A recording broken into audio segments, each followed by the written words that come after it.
Hello my dear learners. आशा करता हूँ आप सब बहुत अच्छे होंगे। मैं हूँ अफजल। दोस्तों, इस वीडियो में हम डिस्कस करेंगे प्रोडक्ट लाइफ साइकिल के रिगार्डिंग। बेसिकली एक प्रोडक्ट की लाइफ साइकिल क्या होती है, कौन कौन सी उसमें स्टेजेस होती हैं, उनको हम डिस्कस करेंगे। तो गाइस, सबसे पहले देखते हैं कि बेसिकली जो प्रोडक्ट लाइफ साइकिल है क्या। जैसे एक ह्यूमन बीइंग होता है, उसकी अलग अलग लाइफ साइकिल होती है, राइट। कि अगर प्रोडक्ट में वो आया है तो उसको एक बार कोई प्रोडक्ट है अगर मार्केट में आया है तो उसको जाना भी पड़ेगा। जैसे ह्यूमन बीइंग है, एक ह्यूमन बीइंग इस दुनिया में आया है तो उसको एक दिन जाना भी पड़ेगा, ये निश्चित है। ऐसे ही प्रोडक्ट के केस में होता है, पूरी उसकी लाइफ साइकिल होती है। अगर प्रोडक्ट मार्केट में लॉन्च हुआ है तो उसको एक दिन डिक्लाइन होना पड़ेगा। अब वो डिपेंड करता है कि मार्केट में कब तक वो सरवाइव करता है, कितनी अच्छी सर्विसेज हैं, क्या फीचर्स हैं, उनके रिगार्डिंग भी डिस्कस करेंगे। तो सबसे पहले देखते हैं बेसिकली प्रोडक्ट लाइफ साइकिल क्या होता है। A product life cycle means the sequence of stages that every product progresses through until it reaches the stage where it is finally abandoned और डिसकंटिन्यू फ्रॉम द मार्केट। तो basically इसमें यही बताया गया है कि एक प्रोडक्ट की जो लाइफ साइकिल होती है, जो एन नंबर ऑफ स्टेजेस होती हैं प्रोडक्ट की, उनका प्रॉपर सीक्वेंस होता है और उन्हीं के अकॉर्डिंग ग्रोथ करता है और फाइनली वो डिसकंटिन्यू हो जाता है फ्रॉम द मार्केट। इसमें यही बताया गया है कि जो अलग अलग एक प्रोडक्ट की स्टेजेस होती हैं जो प्रॉपर एक सीक्वेंस में चलती हैं, राइट। और उसके बाद वो मार्केट से डिसकंटिन्यू हो जाता है आफ्टर टाइम। अब इस डायग्राम में भी आप देख सकते हैं कि जो वाई एक्सिस है वहाँ पे सेल्स एंड प्रॉफिट दिया गया है और जो एक्स एक्सिस है वहाँ पर टाइम दिया गया है। अब जो इम्पोर्टेंट स्टेजेस हैं इसमें इंट्रोडक्शन है, ग्रोथ है, मैच्योरिटी है एंड डिक्लाइन है। 4 इंपॉर्टेंट स्टेजेस होती हैं, आपको इनके अच्छे से नाम पता होना चाहिए। Introduction, growth, maturity and decline. और इसका जो कर्व जाता है वो कर्व किस प्रकार जाता है, आप कर्व भी देख सकते हैं। सेल्स का कर्व इस प्रकार जा रहा है और प्रॉफिट का कर्व इस प्रकार जा रहा है। तो आपको सेल्स का भी कर्व पता होना चाहिए और प्रॉफिट का भी कर्व पता होना चाहिए। और जो अलग अलग स्टेजेस हैं इनके तो नाम आपको पता ही होना चाहिए, राइट। अब इन्हीं जो स्टेजेस हैं इनको वन बाय वन डिस्कस करते हैं। सबसे पहले गाइस यहाँ पे आती है इंट्रोडक्शन। इंट्रोडक्शन स्टेज बेसिकली क्या होती है, नाम से क्लियर हो रहा है कि ऐसी कोई अब इंट्रोडक्शन है, स्टार्टिंग स्टेज है। या फर्म जब कोई प्रोडक्ट या सर्विसेज गुड्स मार्केट मारा उसको इंट्रोड्यूस कर रहे हैं तो उसके लिए इंट्रोडक्शन स्टेज होती है। The firm seeks to build product awareness and develop market for the product. इसमें इस स्टेज में क्या होता है, जो फर्म बेसिकली होती है वो प्रोडक्ट की जो अवेयरनेस है उसको बिल्डअप करती है और डेवलप करती है, मार्केट को डेवलप करती है फॉर द प्रोडक्ट। अपने प्रोडक्ट के लिए वो उसकी प्रोडक्ट की अवेयरनेस डेवलप करती है और जो मार्केट है उसको भी डेवलप करती है। इसमें बेसिकली अगर देखते हैं जो 4 पीस ऑफ मार्केटिंग है उनका क्या रिफ्लेक्शन है, तो अगर प्रोडक्ट को देखते हैं, branding and the quality level is established, right. जो ब्रांडिंग होती है या जो क्वालिटी है प्रोडक्ट की वो एस्टेब्लिश होती है।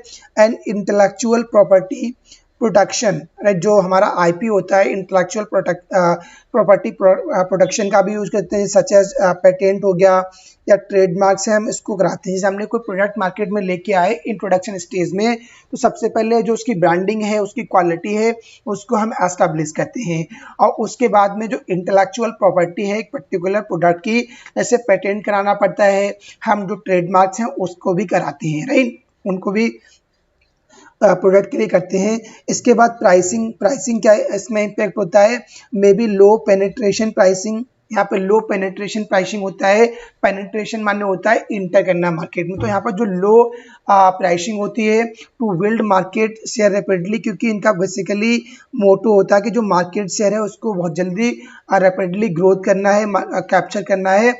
या high skimming to recover development cost, या यहाँ पे क्या होता है कि जो कंपनी जो प्राइसिंग है, कंपनी लो पेनिट्रेशन प्राइसिंग भी रख सकती है या हाई स्कीमिंग प्राइसिंग भी रख सकती है, क्योंकि वो सोचते हैं अगर हाई स्कीमिंग प्राइसिंग रखेंगे तो जो डेवलपमेंट कॉस्ट है पर्टिकुलर प्रोडक्ट की उसको रिकवर करने के लिए वो हाई स्कीमिंग प्राइसिंग रखती है, यानी ज़्यादा प्राइस रखेंगे क्योंकि उनको लगता है जो उनका प्रोडक्ट है उसकी जल्दी जल्दी जो डेवलपमेंट कॉस्ट है वो रिकवर होना चाहिए, राइट।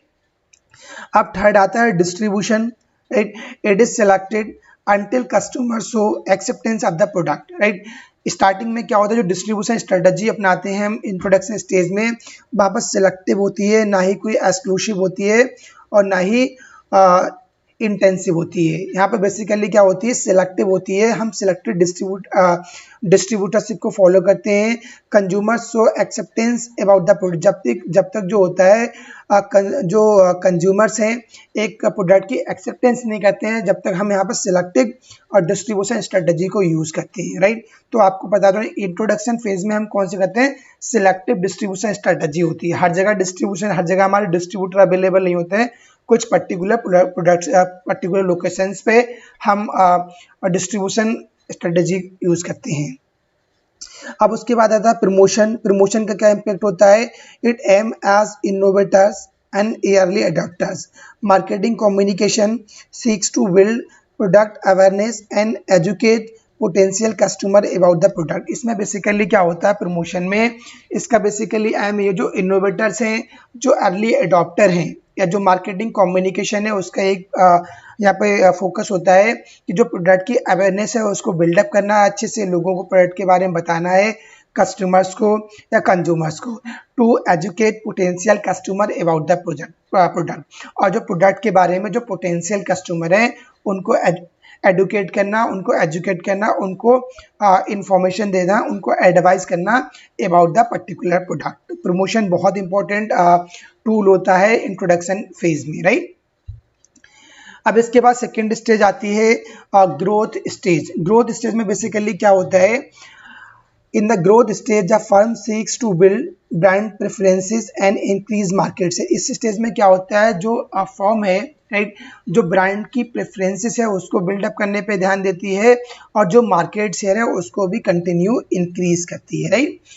अगर प्रोडक्ट के केस में देखते हैं, क्वालिटी इज मेंटेन, प्रोडक्ट की क्वालिटी मेंटेन करती है और एडिशनल फीचर भी उसमें डालती है, अपडेट करती है, सपोर्ट सर्विसेज भी प्रोवाइड करती है, मे बी एडिट। अपने जो पर्टिकुलर प्रोडक्ट्स है उसकी क्वालिटी भी मेंटेन कर रही है और कस्टमर्स की रिक्वायरमेंट के अकॉर्डिंग उसमें एडिशनल फीचर्स को भी ऐड करती है और सर्विसेज प्रोवाइड करती है। प्राइसिंग क्या होता है, it is maintained as a firm enjoy increasing demand with the competition. यहाँ पर जो प्राइसिंग होती है बेसिकली क्या करती है कंपनी, जो कंपटीशन के साथ में जो डिमांड इंक्रीज हो रही है उसके साथ प्राइस को एंजॉय करती है। डिस्ट्रीब्यूशन चैनल क्या होता है, यहाँ पे डिमांड जो है अगर इंक्रीजेस हो रही है, customer acceptability of the products है तो डिस्ट्रीब्यूशन चैनल को भी ऐड करती है। अगर जो प्रोडक्ट है उसको कस्टमर एक्सेप्ट कर रहे हैं, डिमांड इंक्रीज हो रही है तो डिस्ट्रीब्यूशन चैनल में भी वो एडिट करती हैं। प्रमोशन क्या होता है, promotion is aimed at the broader audience. यहाँ पे प्रमोशन और ज़्यादा फोकस करते हैं ताकि जो एक मास ऑडियंस है, जो ब्रॉडर ऑडियंस है वो उनके तक रिचेबिलिटी हो, उनके तक अवेयरनेस हो। फिर यहाँ पर थर्ड स्टेज आती है मैच्योरिटी स्टेज। ये बहुत ही मैच्योर स्टेज होती है। Maturity stage, at maturity the strong growth is sales diminishes. यहाँ पे क्या होती है, जो स्ट्रॉन्ग ग्रोथ होती है इन अ सेल्स डिमिनाइज, जो सेल्स होती है वो डिक्रीज होने लगती है। कंपटीशन में appear with the similar products, और जो मार्केट में कंपटीशन है वो बहुत ज़्यादा आ जाता है क्योंकि अलग अलग कंपनी सेम जो आपके प्रोडक्ट्स हैं, जो आपके गुड्स हैं वो ऑलरेडी मार्केट में आ जाते हैं, तो यहाँ पर कंपटीशन बहुत ज़्यादा हाई हो जाता है और सेल्स भी यहाँ पे घटने लगती है। The primary objective at this point is to defend market. यहाँ पे बेसिकली हमारा जो प्राइमरी ऑब्जेक्टिव होता है कि जो मार्केट शेयर है उसको डिफेंड करना है, वाइल मैक्सिमाइजिंग प्रॉफिट को मैक्सिमाइज करने के साथ साथ हमें मार्केट जो शेयर है उसको डिफेंड करना बेसिकली हमारा प्राइमरी यहाँ पे ऑब्जेक्टिव होता है।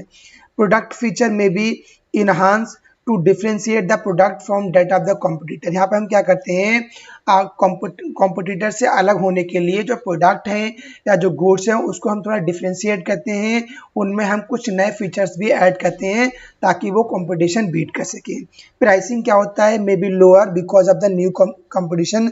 यहाँ पर जो प्राइसिंग होता है पर्टिकुलर प्रोडक्ट का वो कम होता है क्योंकि यहाँ पर न्यू कंपटीशन ऑलरेडी आ चुका होता है।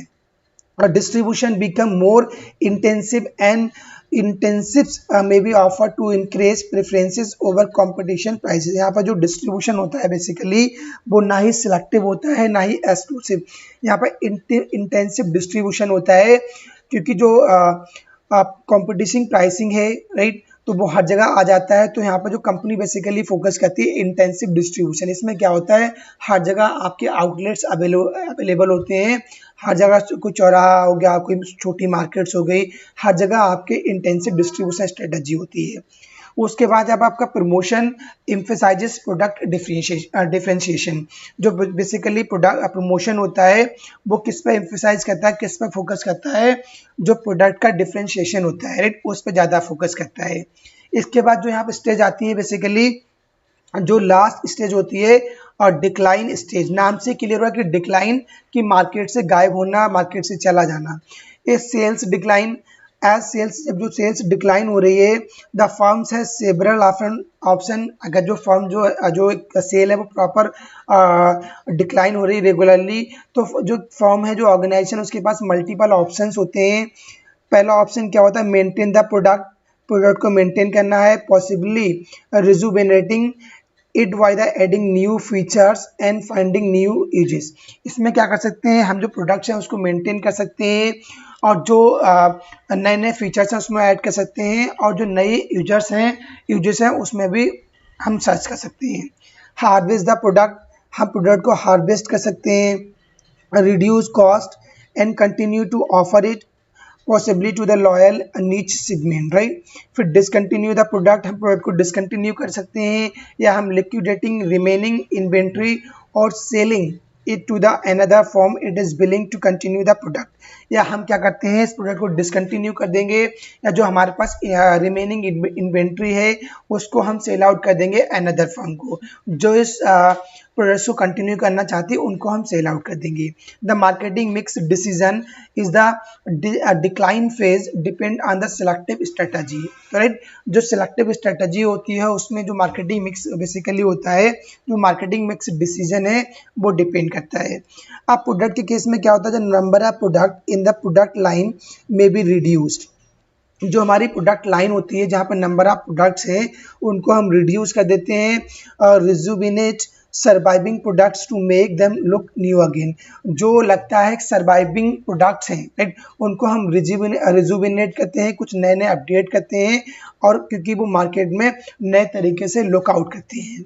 प्राइसेस क्या होता है, may be lower to liquidate inventory या डिसकंटिन्यू द प्रोडक्ट। यहाँ पे जो प्राइसेस बेसिकली होता है कम होता है, क्योंकि मार्केट में कंपटीशन होता है और आपका प्रोडक्ट है वो डिक्लाइनिंग फेज में है, तो हम जो क्या करते हैं अपने प्राइसेस बहुत कम रखते हैं, क्योंकि हमारे पास जो इन्वेंट्री है उनको भी हमको लिक्विडेट करना होता है।